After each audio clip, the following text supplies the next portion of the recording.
This is the pump unit, front panel, back, this one handle, bottom there's a built-in battery here, drop sensor clamp to pull on the IV stand, cable pull clamp onto the pump. Okay, this way. You can see there's a hole here. Just screw tight this clamp. Okay. This one we can mount it on any IV stand.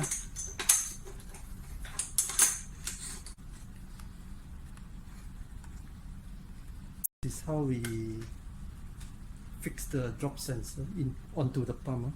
This is the drop sensor connector. This is where we position the drop sensor when it's not in use. We connect the AC connector. First, I will show you the display panel function. So this is on/off key. The pump will do self check.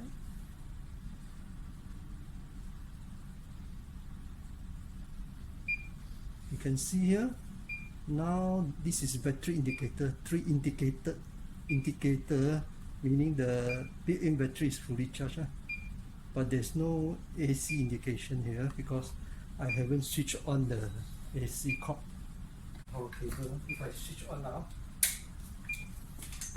you can see there's a AC indicator here, so the built-in battery is being charged automatically. Okay, this after cell check. This is how the inside pump look like. This is a peristaltic finger. This is occlusion sensor. This is the air inline sensor. This one to detect there's any occlusion, and this is to detect a bubble during the infusion. How to operate this pump? Our pump got this feature.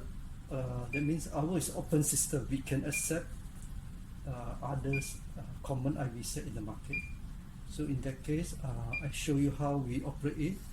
After, okay, this is on/off button. This is to stop the infusion. This is to stop infusion or stop the alarm. So when I switch, I press this power key to switch on the pump.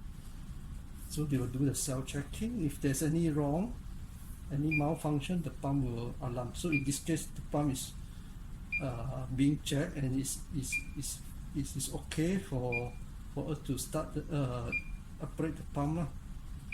So how you just open it up, then you set the IV set. The IV set is fully fully primed. There's no air along the line.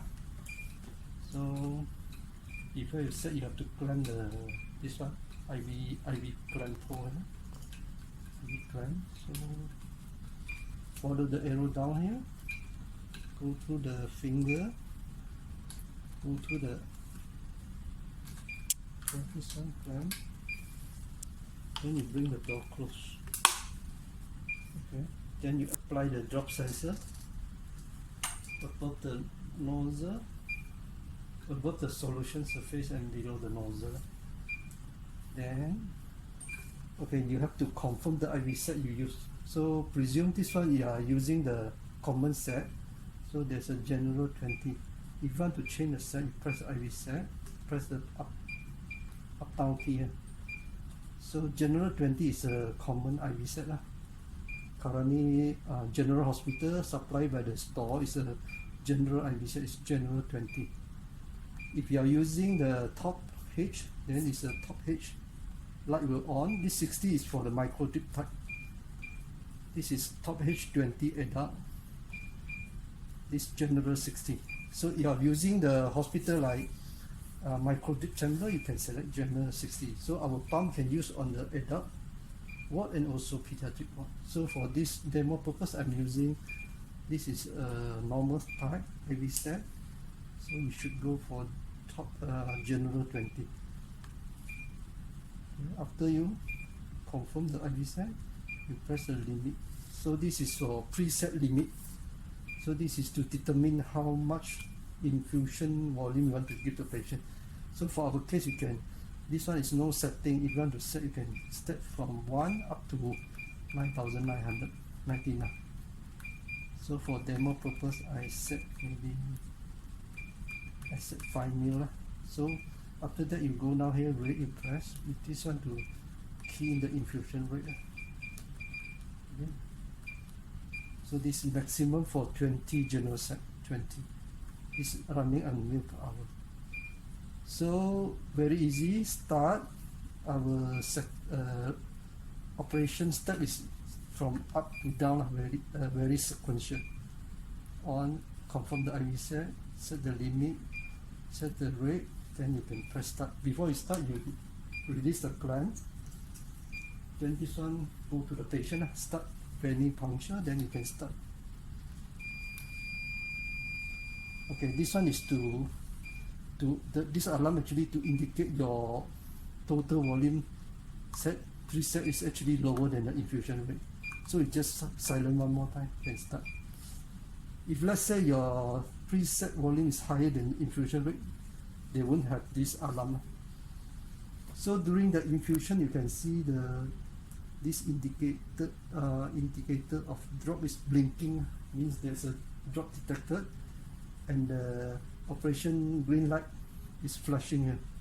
If there's any alarm, you can see the pump will sound, and then the red light will flash here.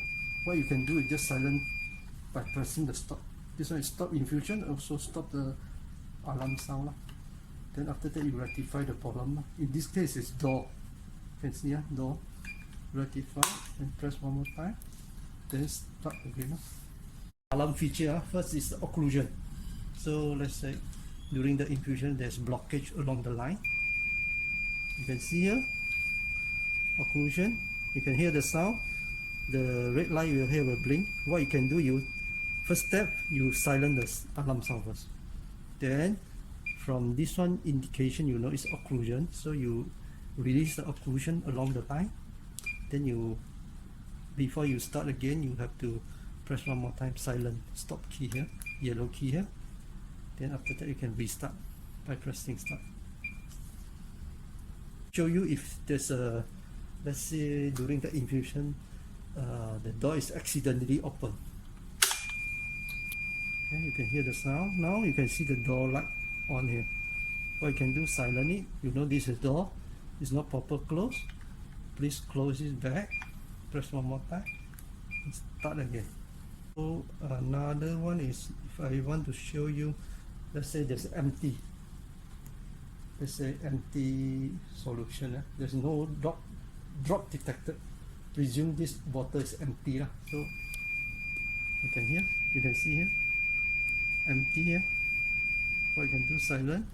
In that case, you replenish a new bottle. So this one, you release the bottle, then you start. Let's say power failure. The main is switched to the battery. The pump also will sound. We call power switch sound. I show you. Now it's with the main AC. Now I go and switch it off, and then switch to the battery. The pump will create some sound. You can see, you can hear the sound. The pump still running.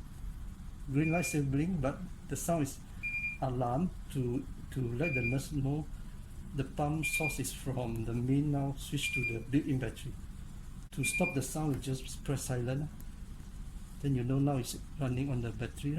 If the battery is the main is power is resumed, then there won't be any sound. Now the switch to the main already. A keypad lock.